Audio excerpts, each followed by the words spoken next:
Nosso convidado já está aqui no estúdio. Apresente-o, por favor.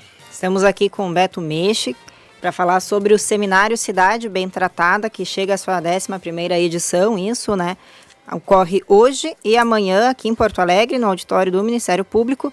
E este seminário, esse espaço de debate é para tratar de temas como resíduos sólidos, a proteção das águas, implantação de energias alternativas e renováveis, dialoga com o setor público, com a iniciativa privada também, né? Então, Beto, obrigado pelo aceite ao convite, né? Bem-vindo aqui à Band News. O que é a ideia do seminário, né? Conta pra gente até como ele surgiu, tratar dessa cidade bem tratada. O que é a cidade bem tratada? Bem, muito bom dia, muito obrigado pelo convite, muito bom estar aqui com vocês. Agradecer mais uma vez à Rádio Band, que sempre nos ajudou muito a cobrir o Cidade Bem Tratada nas suas 11 edições. Bom, ele hoje é um evento já tradicional, né? Já é a 11ª edição. Nós, infelizmente, tivemos que fazer de forma virtual nas 2 últimas edições em virtude da Covid. E no ano passado foi o único ano que nós não fizemos, porque nós tivemos um ano muito atípico, muito acirrado, e achei que não era o momento de nós fazermos um seminário que justamente busca o contrário, né? Ele não busca o embate, embora nós precisamos de fóruns de embate também, faz parte da democracia, né? Se tu se sente injustiçado, incomodado, tu vai para o embate, né? E tem até mecanismos e instituições para isso. Mas o Cidade Bem Tratada, ele busca justamente um outro fórum que também é necessário, que são fóruns de consenso. Não é possível que nós não possamos buscar ao menos algum tipo de consenso em alguma coisa, né? E interessante que esse foi o mote da Eco 92, quando trouxe um tratado, que na minha opinião é o mais importante deles, que é a Agenda 21. O que é a Agenda 21? Todos os atores reunidos, todos os atores da sociedade, sem exceção, todos, academia, organizações não governamentais, poder público, empresas, todos, sem exceção, juntos, por que não tentar buscar uma agenda comum para a verdadeira sustentabilidade? E é isso que nós buscamos fazer com Cidade Bem Tratada, né? Então a própria construção do evento é assim, os apoiadores são os mais diversos segmentos da sociedade e os painéis também, né? Nós começamos em 2012, foi o primeiro ano, mas enfocando principalmente a Política Nacional de Resíduos Sólidos. Para quem quer saber, né, a gestão do lixo, né, que é o nome mais conhecido, lixo, né, mas é o resíduo sólido. É o resíduo sólido porque a própria lei não mudou o nome lixo para rejeito, porque o rejeito sim é aquilo que tu não se consegue aproveitar. Sim, todo o resto que consegue se aproveitar se a gente quiser, valor, a gente aproveita tudo. Há tecnologia para isso, né? Agora, nós precisamos implantar a logística reversa, que é justamente o seguinte: olha, se eu estou produzindo algo, eu não posso simplesmente botar no mercado e lavar as mãos. Eu tenho que ser responsável por todo o ciclo daquele produto. Isso é uma questão ética, inclusive, de quem está fabricando, né, ou de quem está produzindo. É uma questão ética, acima de tudo, porque meio ambiente é uma questão ética. Mas os municípios precisam oferecer coleta seletiva. Metade dos municípios do Rio Grande do Sul, ou mais da metade, ainda não oferece coleta seletiva. Recolhe todo o lixo junto e provavelmente o destino é o aterro sanitário. E isso é improbidade administrativa. Como é que não está se cobrando isso dos municípios? O município não tem o direito de não oferecer coleta seletiva, isso é uma obrigação legal pela lei federal desde 2010 e pela lei estadual desde 93. Ou seja, a gente passa por todo o processo legislativo, que é o processo mais, querendo ou não, é o processo mais democrático que existe, que é o processo legislativo, para depois a lei não ser cumprida? Mas que país é esse que não se cumpre as leis? Então nós precisamos de coleta seletiva por parte dos municípios, metade não tem. Se tem coleta seletiva, o consumidor tem que separar os resíduos. A responsabilidade de cada um Porque tem outro problema aqui. Naqueles municípios onde há coleta seletiva, a maioria das pessoas não separa os resíduos sólidos. Então aqui também não adianta nós só cobrarmos do setor empresarial e do setor público, que tem poder de decisão, mas eu, indivíduo, também tenho poder de decisão. O poder de decisão de não comprar tantas embalagens, de consumir menos, de separar os resíduos, é um poder de decisão meu, individual, de não usar o carro para ir num local mais próximo, poluindo a atmosfera, podendo ir a pé ou de bicicleta, ou usando o transporte público, isso é um poder de decisão meu individual. Então o poder de decisão, ao contrário do que a maioria das pessoas pensam, não é só do setor empresarial e do setor público, é também meu individualmente falando. E isso é uma questão ética. Porque se eu não separar o resíduo, se eu estou usando energia fóssil demasiadamente, né? Se eu estou desmatando, retirando a árvore ou pavimentando todo o terreno da onde eu moro, eu estou comprometendo os outros. E isso não é ético. Perfeito. E esses são temas que perpassam a cidade, né? Você disse que começou lá em 2012 para tratar da gestão dos resíduos, que é o lixo, como a população mais conhece, mas também incorporou outros temas. Fala de saneamento, fala das energias renováveis, né? Hoje, quais são os temas que o seminário atende, que pretende abordar aí hoje e amanhã no evento? Claro que depois no debate, todos os temas acabam vindo à tona. É interessante isso, porque isso é uma outra característica do seminário.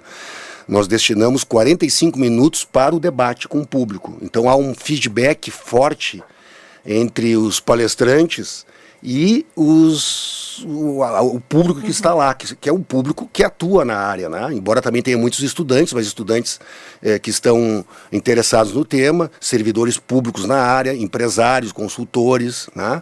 Enfim... Então, todos os temas acabam sendo abordados no debate. Mas no painel propriamente dito, que são 4 painéis, eu destacaria os 3 que são os que dialogam muito com os problemas de uma cidade. Os resíduos sólidos, a gestão adequada dos resíduos sólidos, né, que passa também pelo consumidor, pelo poder público e pelas empresas, tá, focando muito a logística reversa e a coleta seletiva. Nós vamos ter isso agora às 13h30 da tarde, né, a abertura e em seguida o painel. Amanhã às 8h30 da manhã o credenciamento e às 9 da manhã já começa o painel 2, que é soluções baseadas na natureza. O que vem a ser isso?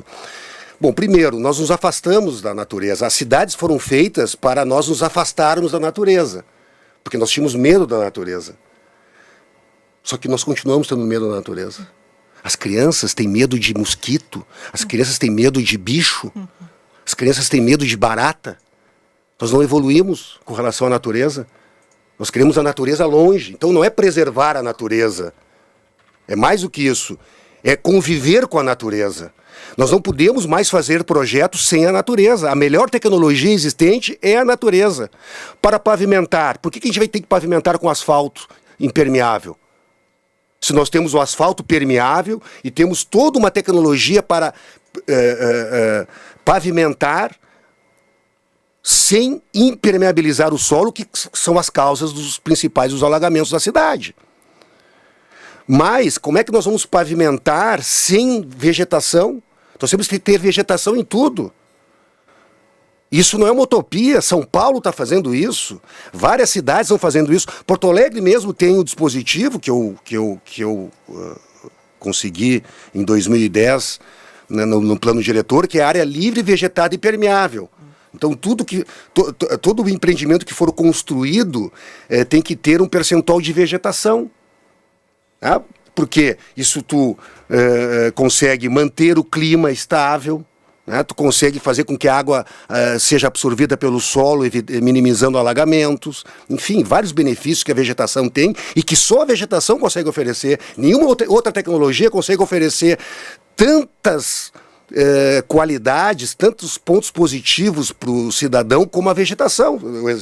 Então, clima, penetração da água no solo, biodiversidade, a arborização que minimiza a potência dos ventos. Vou dar só um exemplo. Os manguezais, nós não temos manguezais aqui no Rio Grande do Sul, mas só para dar uma ideia da importância da vegetação. Os manguezais chegam a... já estão acabando. Os manguezais chegam a conter 70% das forças dos ventos. Imagina a importância disso só por relação a vento. E nós pensamos ao contrário, não, a árvore vai cair na minha cabeça.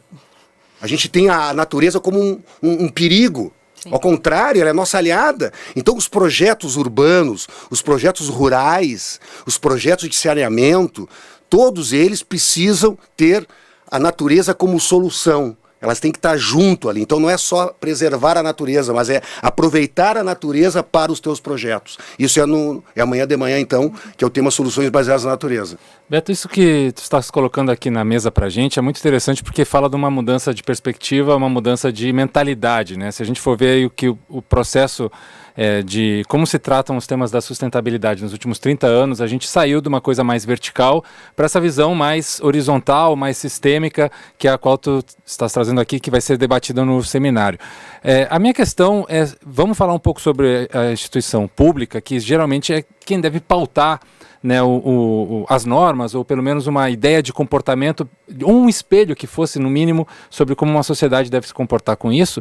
E a gente viu a ministra Marina Silva tentando impor uma agenda, um gabinete de sustentabilidade horizontal, onde essa agenda fosse tomada em todas as decisões de todas as áreas do governo, e encontrou enormes dificuldades de impor isso, né? Então, não importa se um governo é mais voltado à direita ou mais voltado à esquerda, não importa, o termo da sustentabilidade ele é humano, ele é de todos, mas ele encontra dificuldades no poder público em todas as áreas, em todos os setores. Na tua opinião, por que é tão difícil chegar nessa agenda comum, seja de qualquer lado que for, e como que essa visão mais vertical, mais horizontal, que é a que tu estás colocando aqui, ela pode ser assimilada pelo poder público? Sim, muito bem colocado, muito bem mesmo, que é bem como eu penso. Eu entendo o seguinte, essa é a minha visão, né? Estou com 57 anos, quase 40 anos militando na causa ecológica. Só faço isso há quase 40 anos. E a minha experiência, que não é pouca,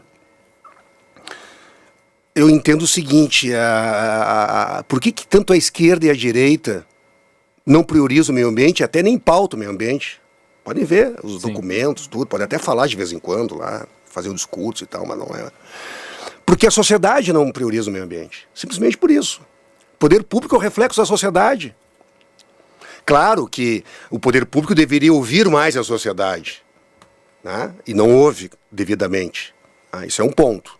Na questão de horizontalizar também as decisões finais, né? E às vezes ouve só o lobista, muitas vezes. Também tem essa. Tem um lobby muito forte e que não é empresarial lato sensu, porque tem empresas, por exemplo, que dependem, vou pegar um outro tema, que é o painel 3, energias e combustíveis descarbonizados. Bom, nós temos o lobby do petróleo, que é imenso, e por isso não avança o biometano e o ônibus elétrico, por exemplo, no Brasil. Não existe mais diesel na Europa, acabou, não sei se você sabe, não existe diesel na Europa, porque o diesel não é um combustível, o diesel é um veneno. Essa pauta não é ecológica, é uma pauta de saúde pública. A gasolina tem benzeno, que é cancerígeno, e nós subsidiamos isso. O Brasil subsidia o petróleo, que é isento de extração. A extração de petróleo no Brasil é isenta de imposto. Agora, a placa fotovoltaica é tributada. O plástico virgem não é tributado e a reciclagem dele é tributado. Então nós subsidiamos o que está errado. Como é que nós vamos avançar assim? Isso é uma questão de justiça social. Quer ver outro exemplo? Vou dar um outro exemplo aqui. Como não é ecológica a pauta, é de saúde pública e de justiça social. Segundo a USP, coordenado pelo médico Saldiva, o SUS gasta, só nas regiões metropolitanas pesquisadas, que são 5, nem pegaram todas as regiões metropolitanas do país, mas inclui Porto Alegre. O SUS gasta bilhões de reais ano para atender doenças cardiovasculares e respiratórias provenientes da poluição veicular, somente dos veículos. A maior parte delas, veículos individuais. Eu pergunto, quem é que tem veículo? Quem é que é proprietário de um carro? Portanto, quem não tem carro, que é a maioria da população brasileira, é vítima de algo que ela não causa, que é a poluição atmosférica. Isso é uma injustiça social tremenda. E está abarrotando o SUS. E quem é que fala disso? Nós não temos nem controle da fumaça preta aqui. Sim, não tem. Nem isso tem. Muito menos o combustível, muito menos um combustível descarbonizado. Quem é que vai pautar isso? Bom, nós estamos tentando, o Cidade Bem Tratada ao menos pauta isso, mas o seminário não é o parlamento, não tem poder de decisão, nós provocamos o debate. E isso é importante, por isso que é fundamental vocês pautarem esse tema também, porque isso tem que ser pautado dia a dia, não só pelas crianças, porque, mas temos que ensinar as crianças, sim, mas então a gente vai responsabilizar as crianças e o adulto. Sim. O adulto vai lavar as mãos e esperar que as crianças sejam adultos para mudar o mundo? Não, nós temos que mudar o mundo hoje. Não dá mais tempo. Aliás, isso é uma coisa muito interessante, porque não são só os ecochatos, mas a ciência unânime, a ciência no mundo, a ciência conservadora, tradicional, está pedindo urgência por mudanças para práticas realmente sustentáveis, porque não dá mais tempo para perder. Então a educação ambiental, a mudança de hábitos, ela tem que acontecer hoje com os adultos e não só com as crianças. Educação ambiental não é só na escola, em todos os lugares. É uma pauta da sociedade, né? E acho que isso que você traz, né? Não tem tempo para... Não dá para postergar mais, né? A gente sabe pelos dados que os relatórios apresentam, questão de mudanças climáticas que vão... O aquecimento global provocando essas mudanças climáticas, né, vão atingir cada vez mais, já estão atingindo, né, a gente vê tragédia todo início de ano causada pela chuva, mas bom, por que aquela chuva está tão intensa? Se a gente fizer, e acho que você traz isso, assim, eu vou me enrolar um pouco para explicar como é que o que acontece na cidade, as emissões que podem parecer as mais básicas, mas elas sim estão gerando essa cadeia aí de destruição que no auge vai ser um evento climático extremo, uma chuva torrencial. Por quê? Porque não se conseguiu resolver o básico, resolver o mínimo, que é isso, manter a vegetação, cuidar do espaço público ali, ou mesmo dentro de casa, emitir menos poluentes sempre que possível, né? Essa ligação acho que é muitas vezes difícil da população entender que aquela ação individual dela sim está gerando um impacto coletivo e global. Sem dúvida. Eu vou no supermercado, eu levo a sacola de casa ou eu pego sacola plástica lá? Começa por aí. Exemplo, eu separo o resíduo ou não separo o resíduo numa cidade que tem coleta seletiva? E aí muitas vezes me incomoda a pessoa dizer assim, não, mas ninguém faz, não vai fazer diferença. Vai fazer diferença sim, começa fazendo por ti. Mas em todas as sociedades do mundo que evoluíram na questão ambiental, começou pela sociedade, não começou pelos governos. Os governos foram pautados. O governo que é pautado pela sociedade. Eu aproveito para te perguntar, o que tu acha que é necessário para fazer com que haja essa mudança de chave na cabeça das pessoas? Até a gente brincava na semana passada, dizendo que com o surgimento da descarga, fez com que as pessoas ficassem pensando mais de forma individualista. Tipo, aperta o botão, ela vai embora e não é mais meu aquele problema. E o que tu acha que precisa para as pessoas pensarem menos de forma individual e mais no coletivo? É uma pergunta bastante difícil de responder, porque ela é muito ampla, né? Mas primeiro, é pautar o máximo possível, as informações estão aí, sobrando. Agora, o que nós estamos nos informando com o quê? Com todo esse manancial de informações que tem, né? Porque isso que eu estou falando está aí, está na internet, isso não é nenhuma novidade para quem está buscando isso. Eu acho que as pessoas estão muito cômodas, eu acho que falta campanha, sim, isso vem uma obrigação, na minha opinião, das empresas e do poder público fazer mais campanhas, sim, falta campanhas nesse sentido. Quase não tem, são quase inexistentes, mas nos colégios, na academia, é pautado isso suficientemente? Eu vou falar de soluções baseadas na natureza. Isso é raro numa faculdade hoje ser ensinado. Eu sou do direito ambiental. Hoje não é obrigação ainda no direito o tema direito ambiental. Eu me especializei por uma conscientização minha, por achar isso fundamental, e me especializei em direito ambiental, mas eu não tive isso na faculdade. Hoje até tem como opcional. Dei exemplo só também na área do direito, engenharia, arquitetura. Então assim, bom, então tem lá um empreendimento nada sustentável. Eu não estou querendo isentar aqui o prefeito, ou o governador, ou o presidente, mas não é ele que faz o projeto, ele não é engenheiro. O projeto já vem errado. Tu vai construir uma casa, por exemplo. Tu acha que o arquiteto, o engenheiro vai prever captação de água da chuva? Não prevê. Ele nem sabe disso. Ele nem aprendeu isso na faculdade. Captação de água da chuva Só o Brasil não faz, sabia? O único país que não prevê nas suas construções captação de água na chuva, só tem um país no mundo, Brasil. Por acreditar que chove e ainda falta água. Mas, meu Deus do céu, gente, vamos acordar. Não é possível que isso não seja pautado. Eu tenho que exigir do arquiteto isso, já que o arquiteto não faz. Porque não tem arquiteto e engenheiro, com raras exceções, que prevê isso. Dei só um exemplo. A vegetação no meu terreno. Tem que esperar a lei para isso, embora tenha lei para isso. A sorte que ainda tem lei, a gente consegue segurar muitas coisas, porque isso já é debatido há muito tempo.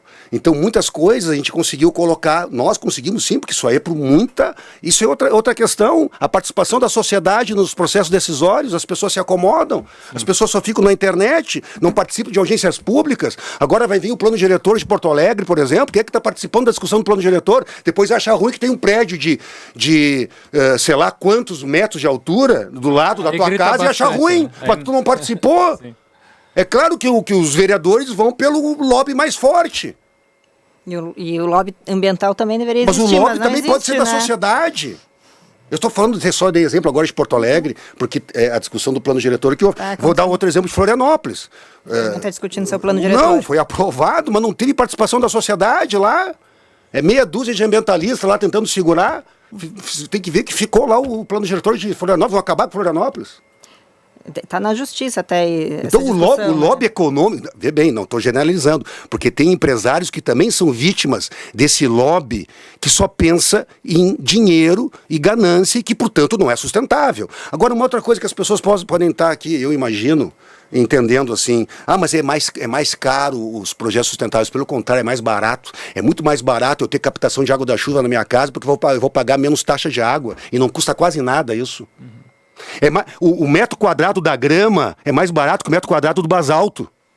Então isso é outra falácia, de que o que é sustentável é mais caro ao contrário. O biometano, mesmo sem subsídio, é mais barato que o diesel. Só para dar exemplos. Sim. E outras coisas que até podem ser mais caras, mas porque não são subsidiadas.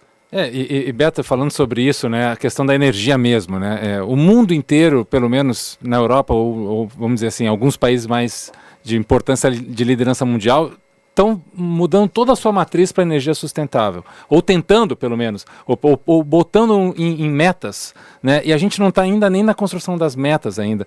E um país que poderia ter energia eólica, energia solar de forma pública, democrática, até gratuita, se fosse, porque né, a gente tem uma capacidade de gerar esse tipo de energia renovável de uma forma tão ampla e como simples. Nenhum país. Exato. Como nenhum país.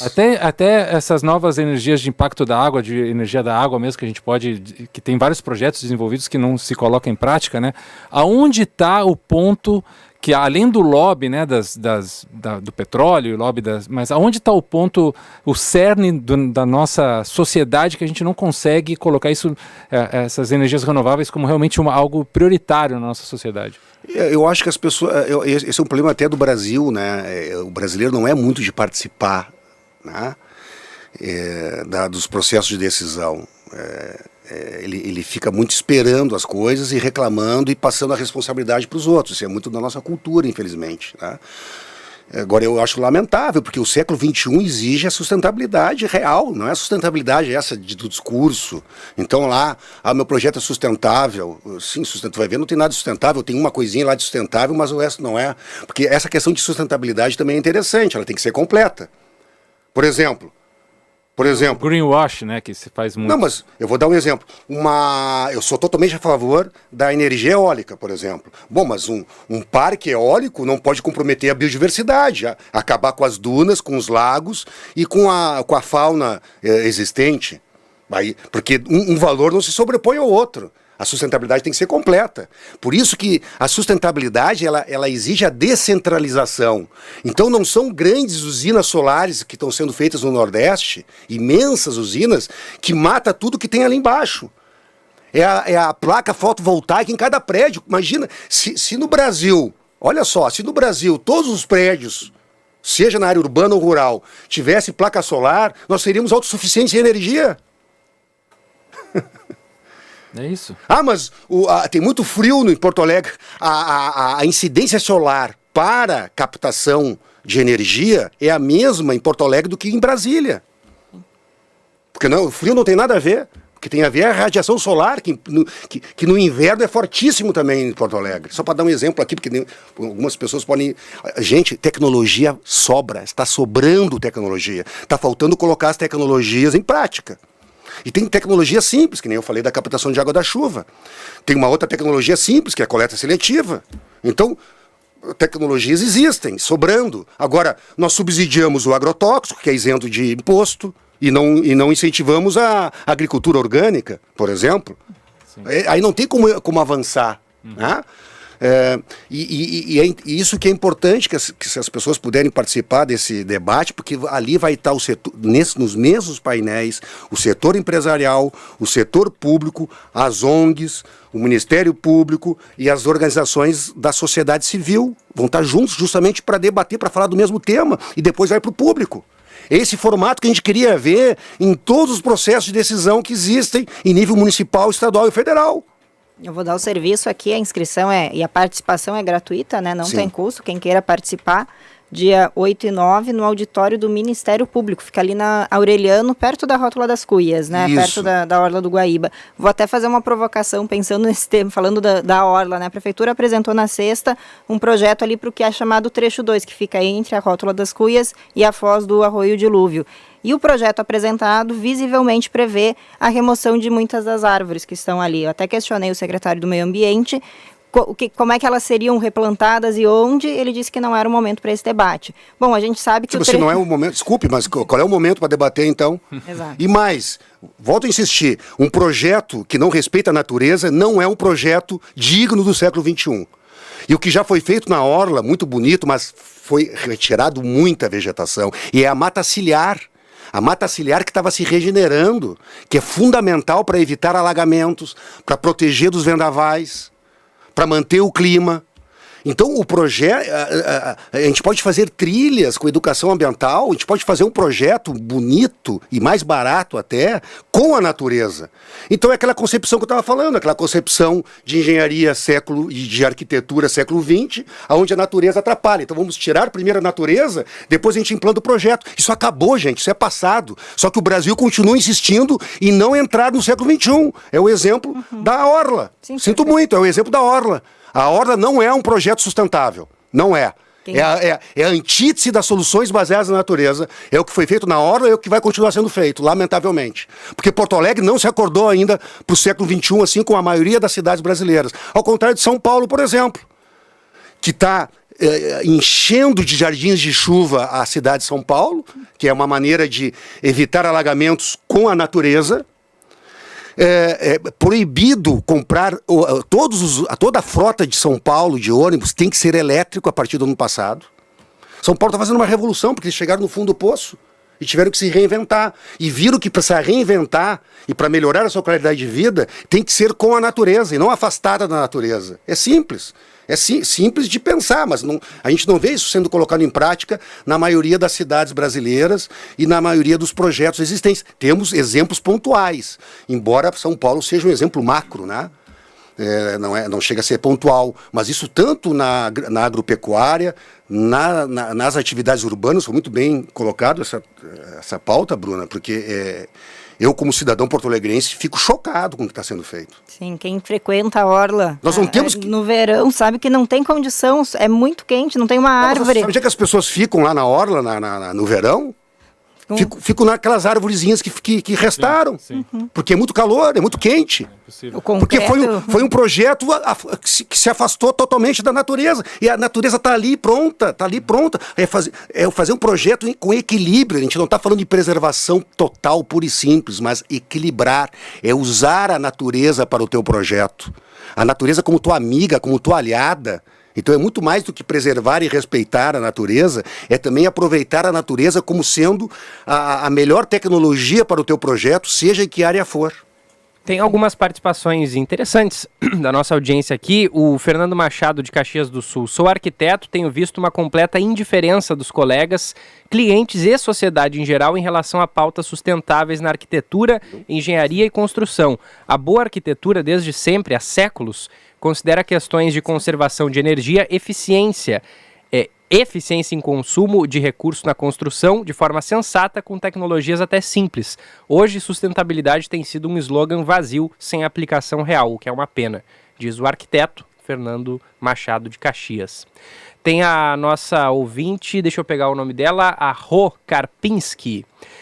E não esquece que as placas de energia solar não são recicláveis. Daqui a 30 anos vão colocar as placas em outro planeta? São recicláveis, sim. São recicláveis. Nos esclarece isso, então, as placas fotovoltaicas são recicláveis. Agora, toda a concepção gera impacto. É muito melhor placa fotovoltaica do que diesel, do que termoelétrica a carvão. O impacto é infinitamente menor. Então não há um projeto, por isso que a gente tem que ser aliado à natureza. Agora, as placas fotovoltaicas são sim recicláveis. E tem tecnologia para essa reciclagem no Brasil? Tem tecnologia para isso. Agora, muitas vezes não há justamente o fomento para isso. Exato. É muito também o ponto de vista no debate, né? Por exemplo, eu sou vegetariano e sempre entra esse debate da plantação de soja, que é o impacto da soja, e as pessoas falam assim, que a plantação de soja é porque há muitos vegetarianos, sendo que a soja não é para alimentar, a grande soja não é para alimentação humana, né? Fazer insumo para ração animal. E todo esse processo em torno do que é o impacto ambiental dessas monoculturas. Então, as pessoas também precisam um pouco, Beto, para abrir mão dos seus valores, seus pontos de vista, e aí eu acho que aquela tua definição do brasileiro é muito precisa, que nós somos uma sociedade jovem em relação a outras sociedades que estão no debate, mas ao mesmo tempo é uma sociedade mimada, nesse sentido de não abrir mão de coisas que se acham confortáveis ou boas para encarar coisas que podem ser melhores ainda, né? O medo à mudança. E só para terminar da minha parte também, eu tenho que fazer um agradecimento pessoal a ti, porque eu não tenho filhos, tá?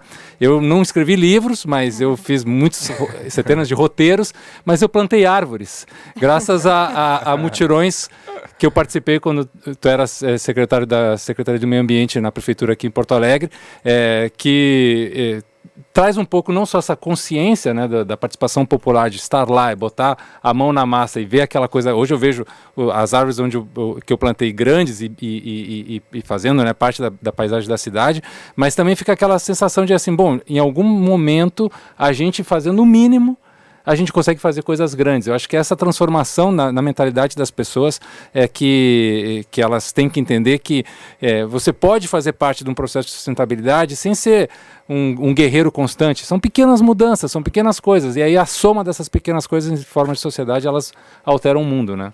Não, e isso vale naquela conversa que a gente estava falando também antes, né? O teu exemplo irradia para os outros, as pessoas estão te observando. Então, às vezes, melhor do que falar é tu dar o exemplo, né? Tu praticar algo que seja positivo, isso vai irradiar. Vai irradiar. Às vezes leva tempo, né? Agora, nisso nós estamos falando que a sustentabilidade, de uma forma geral, não dá mais tempo. Não dá para esperar mais. Quem está dizendo isso é a ciência. Tem que ser agora. Tem que ser agora.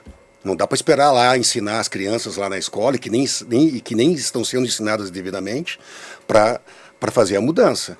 E volto a insistir. Eu acredito muito, já que tu falou em plantios, a cidade tem que estar na natureza e a natureza pode estar na cidade.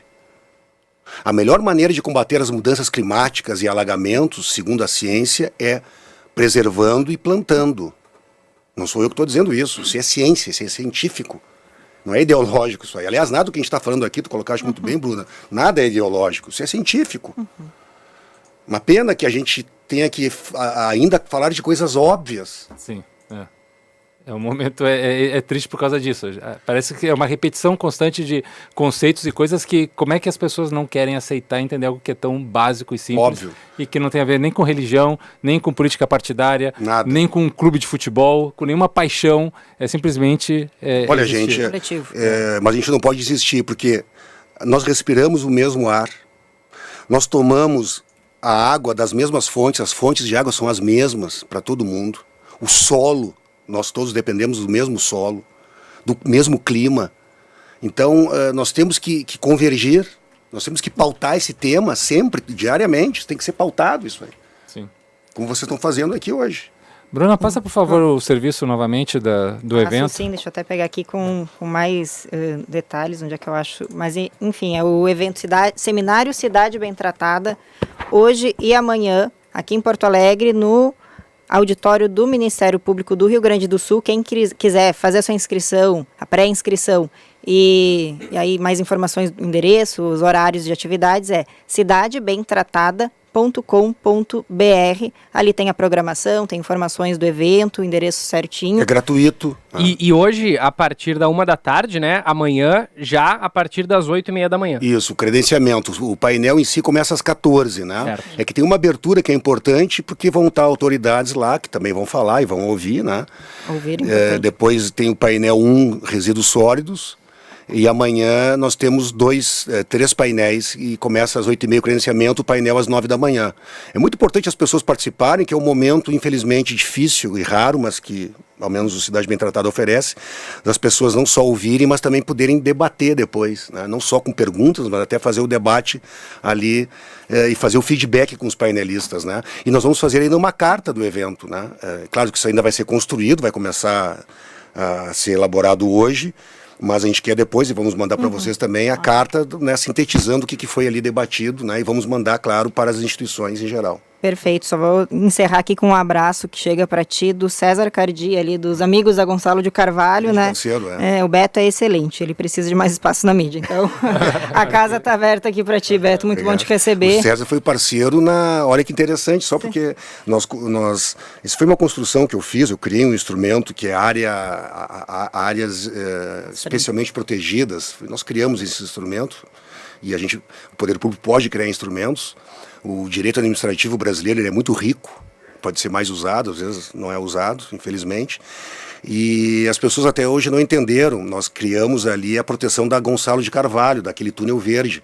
Só que as árvores não são tombadas. Tu pode fazer remoção de árvores, mas mantendo aquela ambiência de túnel verde. Né? E nós conseguimos, então, ali evitar o alargamento da Gonçalo de Carvalho, que ia ser alargada em virtude do shopping total. Conseguimos mudar a concepção de entrada e saída do shopping. Preservamos e hoje a Gonçalo de Carvalho é um cartão de visitas da cidade, sem custo. Sim. Sem custo. É dita como a rua mais bonita do mundo. Né? Porque teve um blog, houve uma mobilização, né? Mobilização mundial lá, teve várias ruas que se candidataram e a Gonçalo de Carvalho ganhou.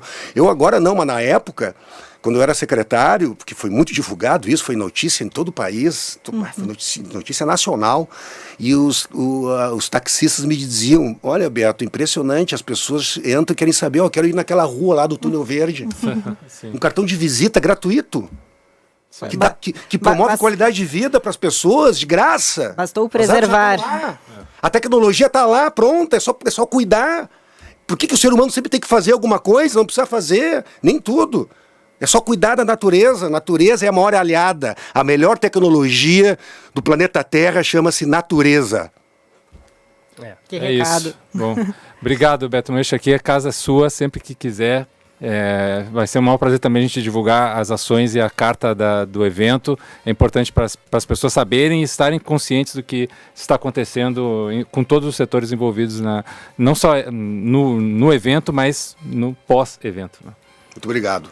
Muito obrigado por essa oportunidade, por vocês divulgarem esse tema, que vocês veem, não é um tema do Cidade Bem Tratada, é um tema comum a todos. E, enfim, a gente tem esperança, sim, né? Porque as coisas podiam estar até piores também. Né? Pelo menos a gente está conversando sobre isso. E estamos pautando, como a gente está falando, que o fundamental é pautar esse tema, porque a gente precisa de políticas públicas para isso, precisamos também de um conceito empresarial nesse sentido, mas também precisamos de uma mudança de hábito, de postura de cada um de nós também. Perfeito. Olha aí, e os ouvintes aqui, gostaram da entrevista. O bom de entrevistar o Beto é que ele é aquele entrevistado que dá a resposta direta e reta, sem ficar fazendo rodeio, né? Olha aqui, agradeço muito a entrevista, pois há 40 anos sou uma voz isolada na questão ambiental, junto aos meus. Desde 1982 tenho e ajo com consciência ambiental e não consigo entender quando, em pleno século XXI, falamos em projetos e não em ação imediata. É o recado da ouvinte, ela não assinou, deixa eu ver se tem aqui. É a Lilian Monteiro, mandou pra gente. Tem a nossa ouvinte Suzy Fernandes dizendo: estão destruindo o Parque Maurício Sirotsky Sobrinho para fazer estacionamento. Ela manda abraços. Pela live também os ouvintes participaram bastante. Deixa eu ver aqui o recado do Reginaldo Souza, concordo com o Beto. tem que sair do papel, não adianta só discurso e palavras bonitinhas, tem que ir para a prática mesmo, fazer acontecer. A Neuza diz, excelente entrevista, mas é difícil a sociedade se conscientizar que pode melhorar a qualidade de vida para todos nós. Tem vários recados que a gente vai ler mais daqui a pouco. Beto, então, muito obrigado e volte sempre. Maravilha, muito obrigado, viu? Grande abraço.